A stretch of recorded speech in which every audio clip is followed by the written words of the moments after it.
I'm Adrienne Giffen, and this is Now You're Talking. Parenting in the digital world can feel overwhelming, especially when you're balancing a career, raising teens and preteens, and trying to keep up with it all.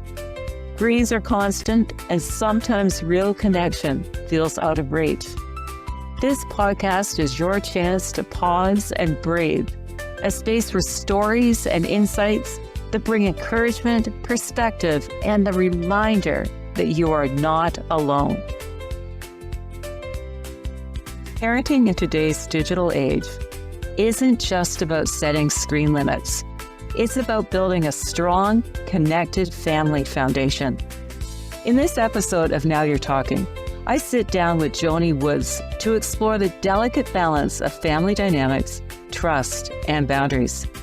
Joni shares how vulnerability can strengthen relationships, how to encourage kids to step outside their comfort zones, and why open communication matters now more than ever. Her journey through adversity and growth will inspire any parent learning to navigate the messy, beautiful work of raising resilient kids. Please subscribe, rate, and share this podcast. Let the conversations begin.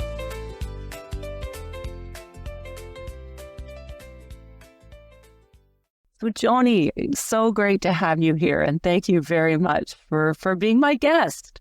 Thank you. And I was so interested to hear your perspective. You have a 14-year-old, an 18-year-old, and you're building and growing a business. Plus, you are also marketing a book. So I just wanted to start by asking, how are you doing it all? And how are you navigating the digital era through all this? And how I'm doing it all is honestly a lot of teamwork with me and the kids. They're a part of the team in the sense that, my son and I, he's obviously one of the other drivers in the home. So, rotating who's doing the pickups, who's doing the drop-offs, what his calendar looks like, what my calendar looks like. They are definitely part of the team dynamic to where they want to see all of us succeed, whether it's we're making sure Scarlett, my daughter, gets to her things on time and is enjoying her, high school life, the best possible life possible. And, she does the late night watches because I have to be at work at like 6:30 in the morning. And so she'll, if my son's out and I'm like falling asleep on the couch, she does the late night stay ups. It's just this, I would hate to say that it is more responsibility, but yet at the same time, it's something that they love to do. They want to stay up and listen to the stories. What happened tonight? How was it with your friends? They get to be as invested as I am in their experiences and their growth. And it's kind of fun. Yeah, so how did you create that? How did you create that teen camaraderie with family? Because that's not an easy thing to do, especially with teenagers. It's not. It was unfortunately born out of necessity, but I appreciate that our relationship, we've built it to a point where it doesn't feel like necessity. It feels like this is a part of just what we get to do for each other, just planning on my daughter, she's going to be part of the homecoming parade. Okay, what does that look like? And how do we get to be a part of that in a way that doesn't feel stifling? Yeah, that's more just, because she didn't want to go. So we're like, her brother and I are like, well, you're going because, it would be easy to be like some teenagers, young adults might be like, well, I'm so excited to go, Mom, you can't come. Whereas my daughter's like, I don't really want to go. And we're like, come on, you want to go. You do. You don't want to miss out on these opportunities. And it just comes from communicating what my son enjoyed during his high school years, what I enjoyed during my high school years, and then just reminding her that we get one life. We get one life to enjoy, and we get one life to celebrate, and we get one life to just be a part of. And why wouldn't we want to celebrate you and what you're doing and join you in that? And it's a little bit of arm twisting and a little bit of like having fun. Well, so you, instead of being stifling, you're supportive. But I'd be interested to know what's holding Scarlett back.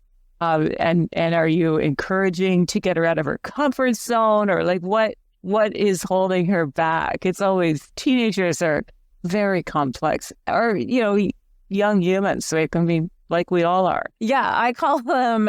Yeah, they're your little adults that you're trying to be like, hey, listen, this is the future. And in this particular situation, she just wanted to go and have fun with her friends, but her team was calling on her to participate and walk in the parade. And it was just a reminder of, we only have so many opportunities.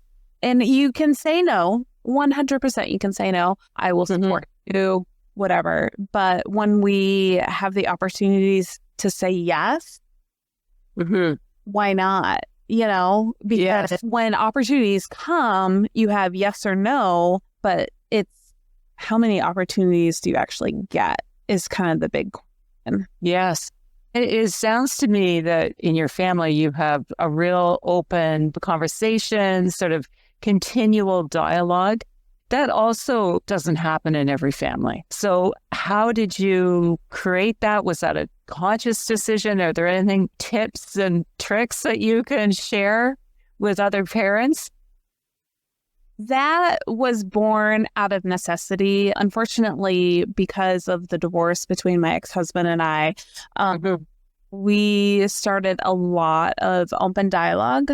For me, I thought it was working until I discovered it wasn't. And then I was like, oh, okay, there's some things that aren't being shared, and they were only being shared out of necessity. Suddenly it was becoming a problem, trauma happening, and there were situations happening, and it was like, what's going on? And yes, they felt the safe space, but it took them time and practice to open up in this safe space before they suddenly felt it was safe. So, having those hard talks in that safe space meant you could have more of them. We just snowballed, kept doing it.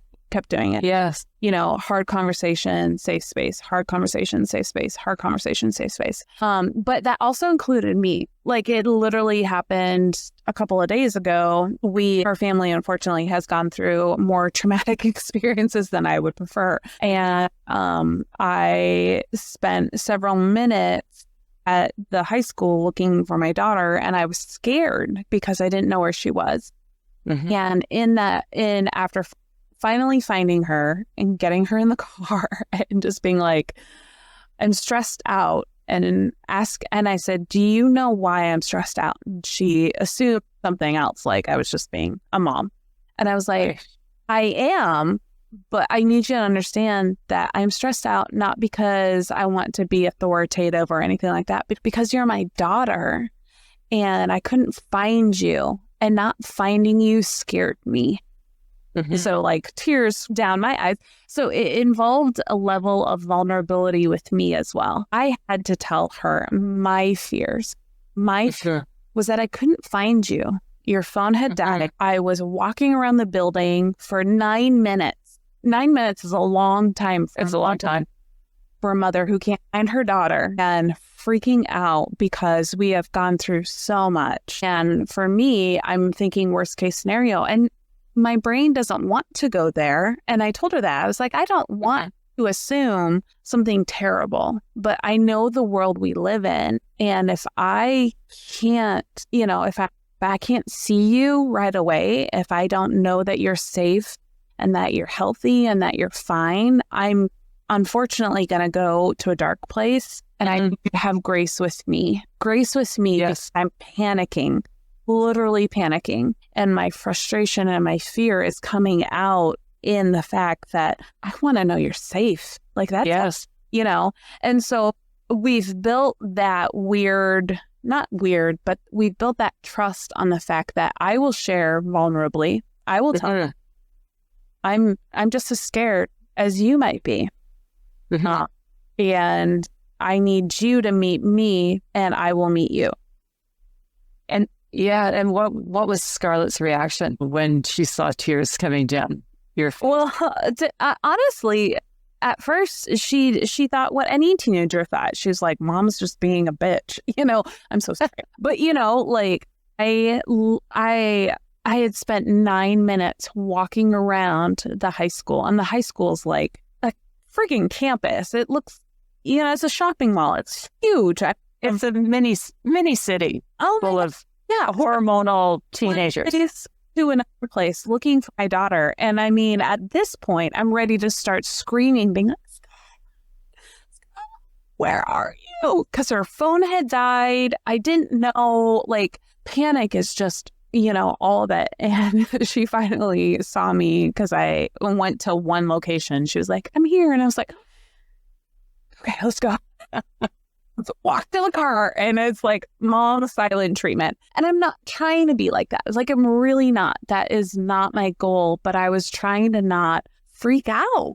And I wasn't. Yes. And so, getting in the car, it's a 20-minute drive home, and halfway through, I just broke down. And I was like, "I need you to know."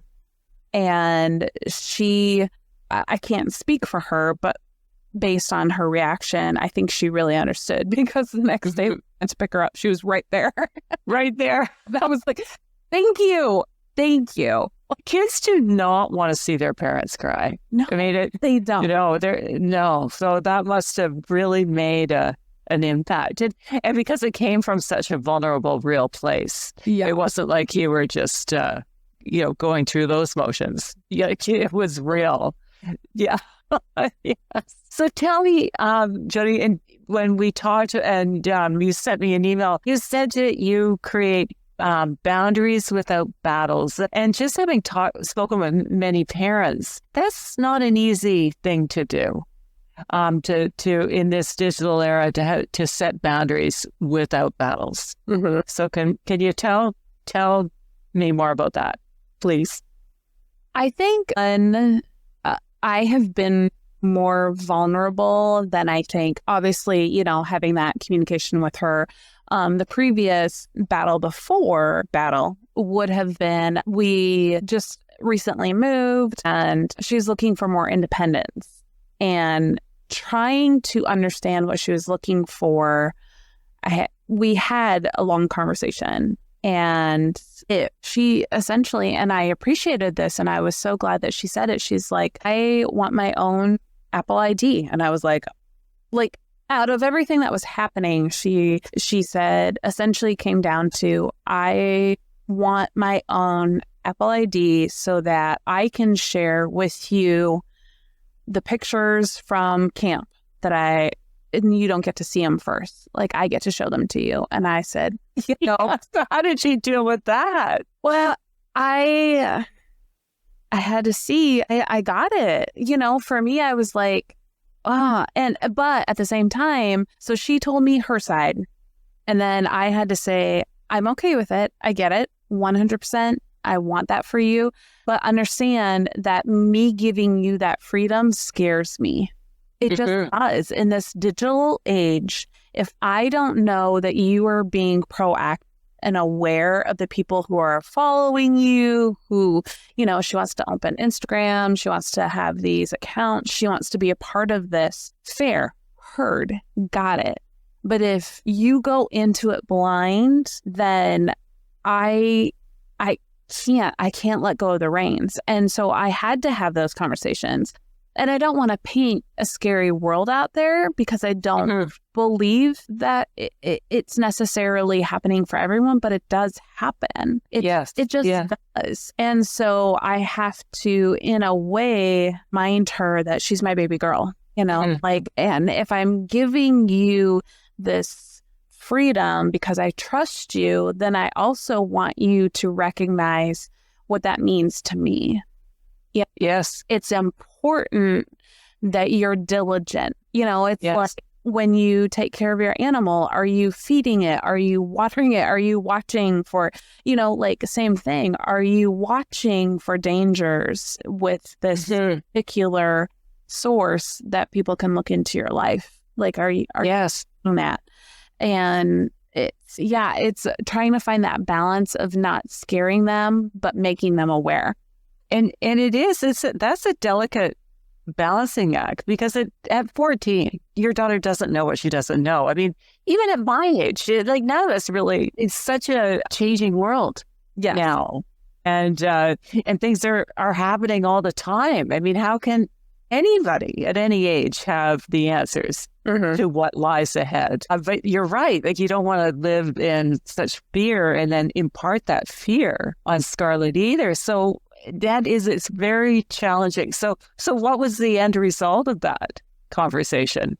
Thankfully, I don't know if it's thankful, but the ability for her to like, it didn't come easy.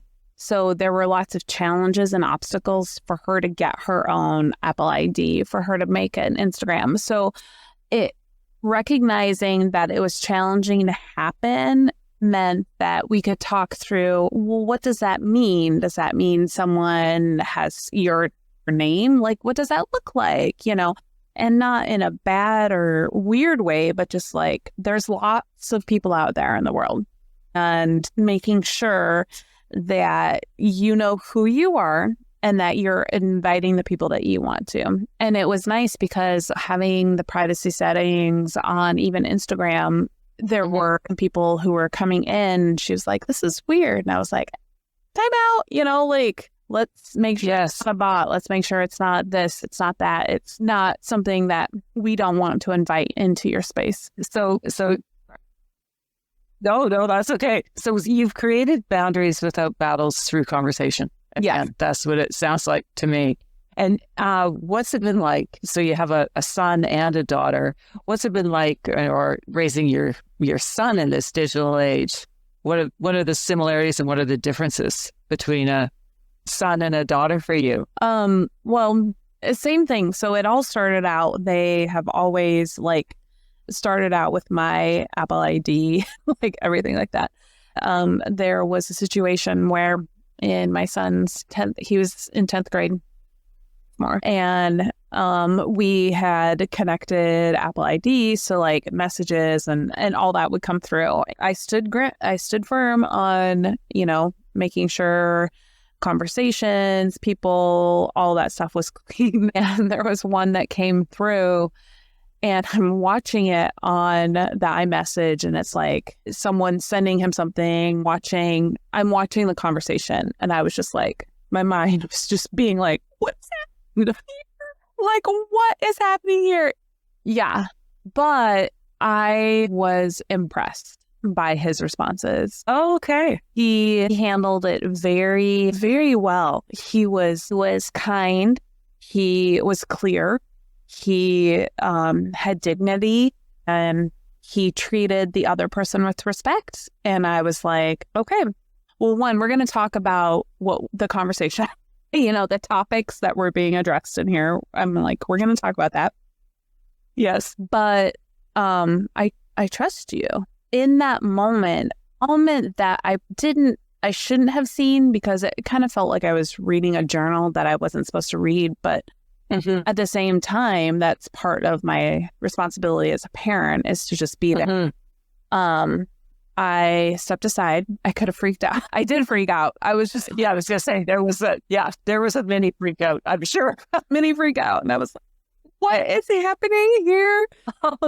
But I watched him handle it so well. And I was very impressed and proud of him. And so, at that point, like, can I get my own thing? And I was like, yeah, I really, he showed you that he was mature enough, to handle the big responsibility that it is. Mm-hmm. Well, Oh, that's great. And then for you and he to have that conversation after, that's quite empowering for your son, Yeah. I would imagine. Yeah. And it was a difficult evening. I had to not only admit to the fact that, hey, listen, I saw this, like, Yes. it's one of those things. It's like, I don't want to say I'm spying on you because I wasn't spying on you. It literally just popped up like, on the thing. I just like, but to watch it and to be able to see that he responded just so, I was proud of him. I was really proud of him because he did well. Oh, that's great. And so tell me, that's terrific. And that was probably and he knew you had access Yes. at that point. So it was no surprise. It wasn't like you were watching without his knowledge. He knew that. So it also builds trust. Tell me about leadership tools that you use at home when you're raising your children. I use a lot of what I would like to see me be handled with. So when I'm super upset and I need to put myself in a timeout, I'll do it. Like, I'm like, I need a timeout. Just leave me alone. Yeah.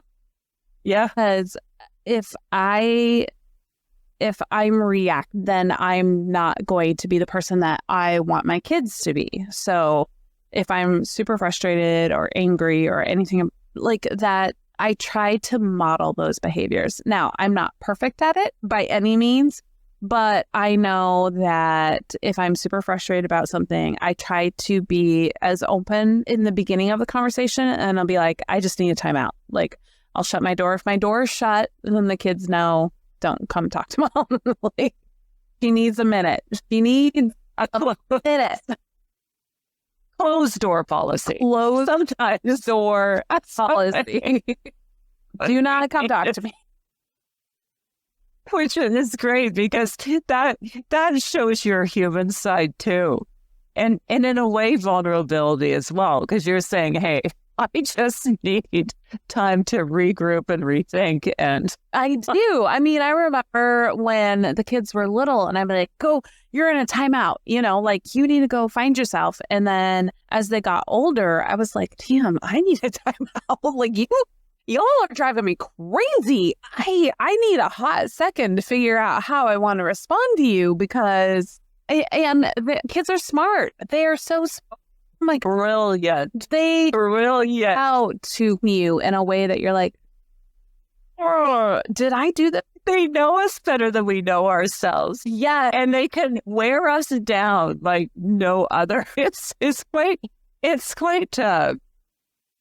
they do. And they know all of my faces. Like at this point, they know all of my faces. If I walk in and my face says something, but I haven't said anything yet, like, what's up? Yeah.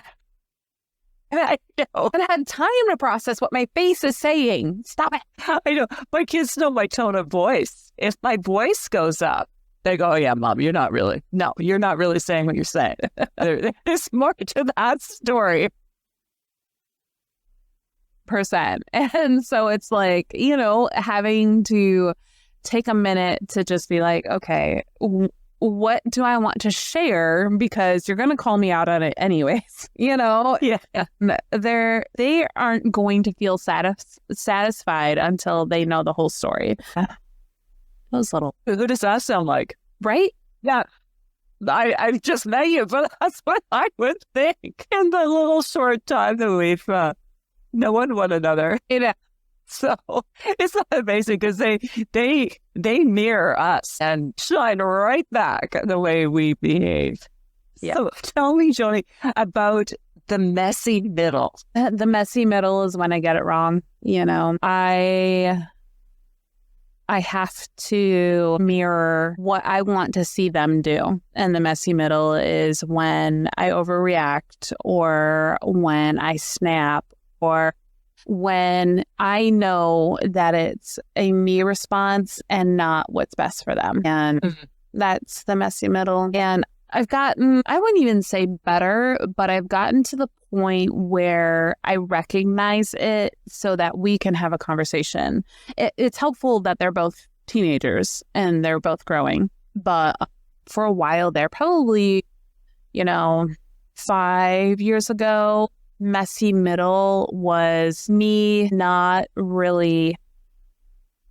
underestimating how they saw everything, like I thought I'll just, smoke screen it, what I'm feeling and everything like that. And I'll deal with it on my own. But no, it got to the point where I had to be accountable to that self-awareness, that self-reflection, and communicate it, because they could see that there was messiness.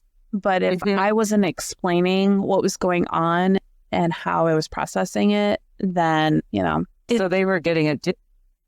Sorry, pardon? No. It becomes a not full story, Yeah. Not a full story, did you say? Yeah, not a full story. Yeah.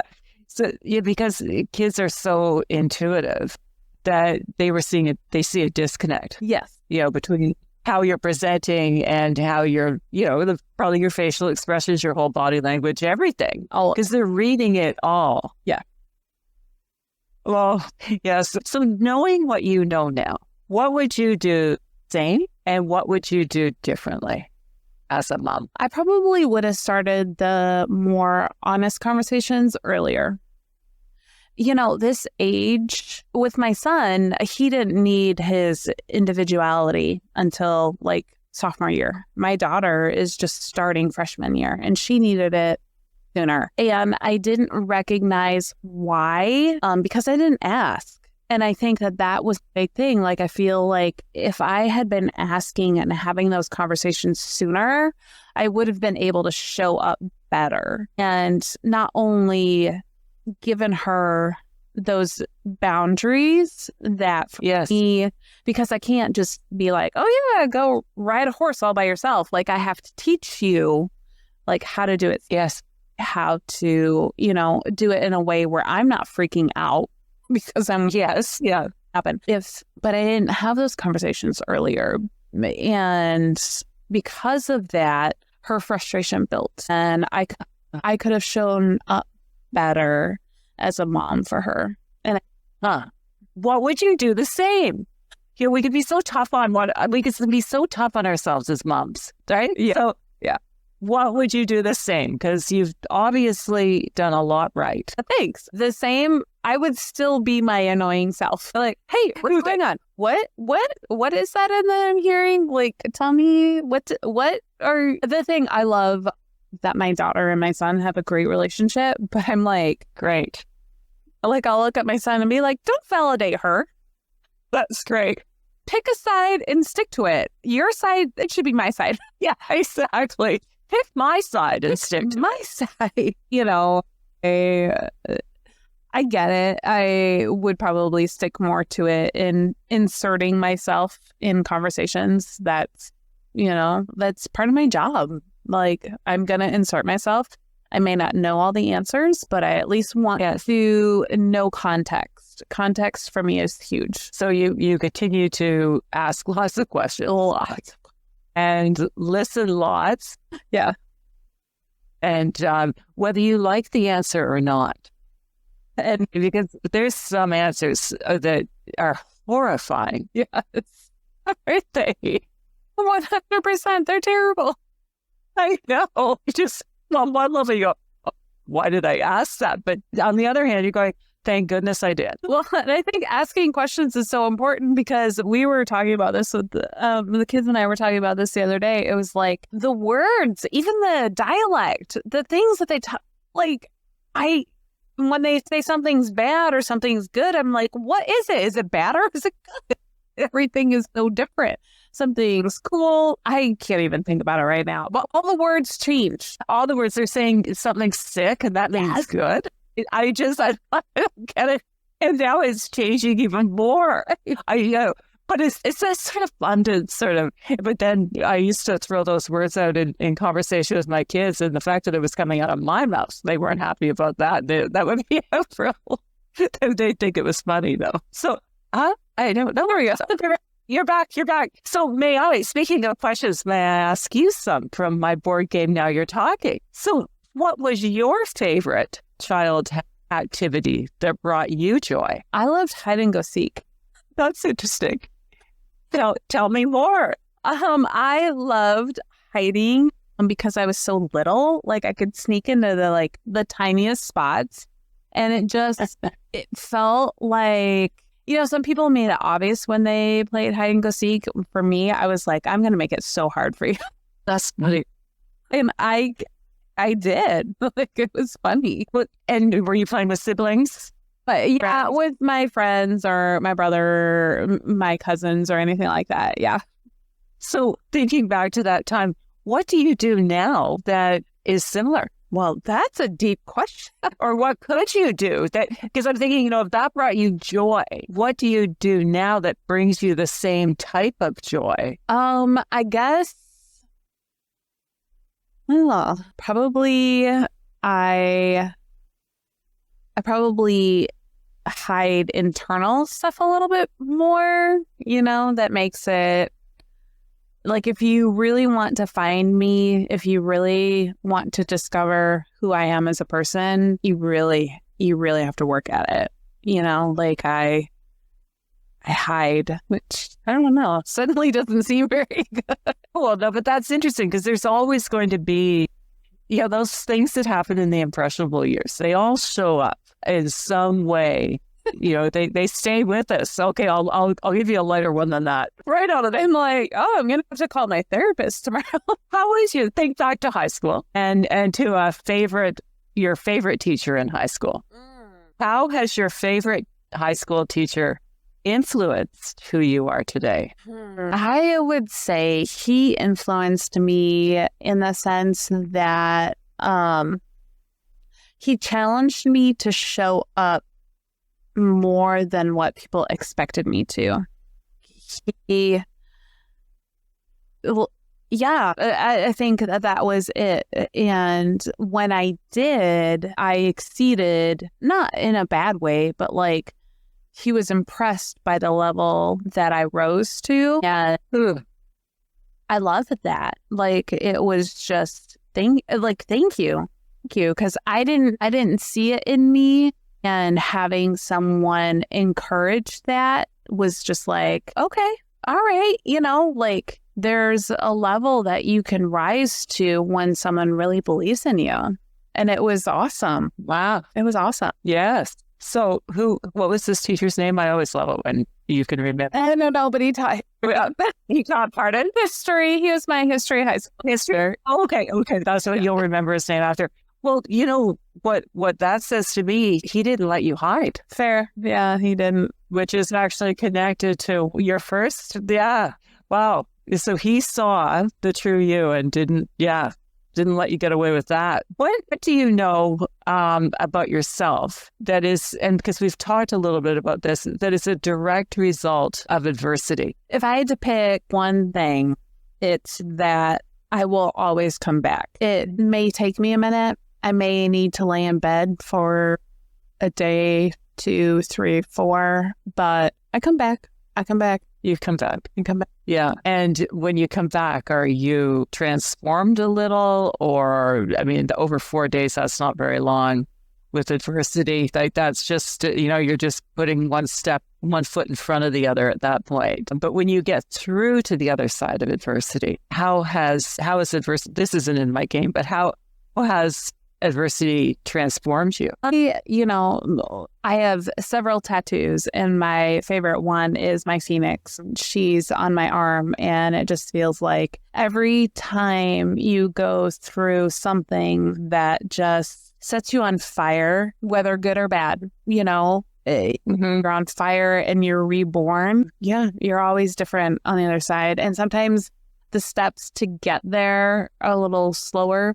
The most recent transformation, that's taken me 6 months to get through, because I lost a lot of faith in what I thought I believed, but slowly, making sure I held on to what I believed to be true really got me through. And it just, me at the end of the day.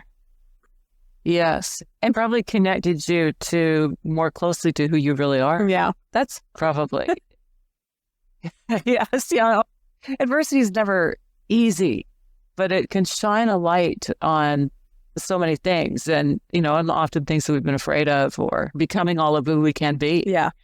Yeah. For parents and moms, but parents, moms and dads who are listening to this, what words of wisdom do you have that you could share with other parents? I would definitely say, let them see you struggle. Our family has seen its fair share. In 2020, my ex-husband passed away, and that was really difficult. We moved 400 miles away from our previous home. Both my parents have passed. Our house burned down. Oh my goodness, Joni. All of these traumatic experiences meant that I couldn't, there's no way to stand and pretend that I had it all figured out. The thing that for me got me through it was I was being the most authentic version of myself in the hardship, but then also, I'm releasing a book that hopefully goes live in a week, and we'll see how that goes. And yeah, I'm scared. I'm scared that it's not going to go well. And I get to communicate that, like they see me in my most vulnerable. They in my most strong. They see me, we're not homeless, like I've figured it out, but it's been a long, hard journey, and yeah, you can do it. I would rather them know that now, watching me, so that when they've faced their obstacles, they don't have to question whether they can, because they I've seen it. Someone can go through it, because some kids, they just don't realize, they're playing in their bubble, and that's beautiful. I love that for them. But when adversity comes, they don't recognize what it took for their parents to walk through that. Right. You're modeling resilience every day, and your kids will see that. They're watching, and they're seeing that you keep getting up and you keep showing up.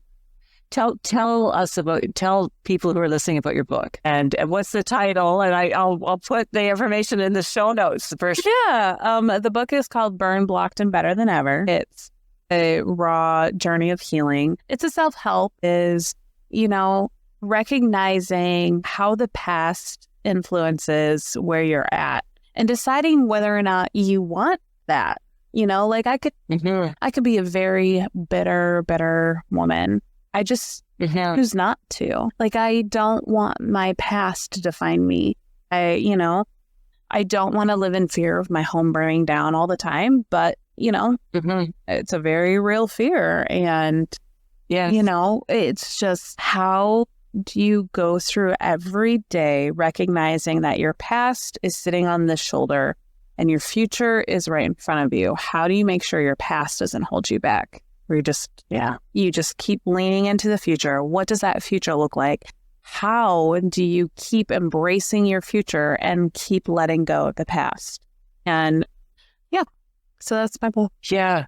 Wow. Well, that's fantastic. What a powerful message, and not an easy. Your book is born out of adversity. It is. And yeah.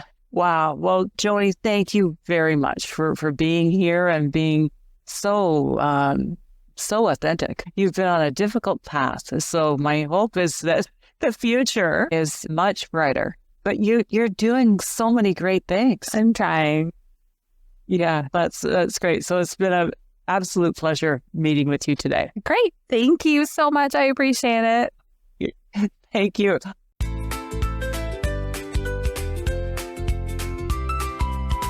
If Joni's story encouraged you to lead your family with trust, communication, and courage, please share this episode with a friend who's walking the same parenting path. Remember to follow Now You're Talking wherever you listen to podcasts, so together we can keep exploring the art of building stronger families in a fast-changing, screen-filled world. You've been listening to Now You're Talking. Parenting with a busy career while guiding kids through the lure of screens isn't easy, but meaningful connection is always worth it. Take a moment to start a conversation with someone you care about. It could be the highlight of their day. Until next time, let the conversations begin. Now you're talking.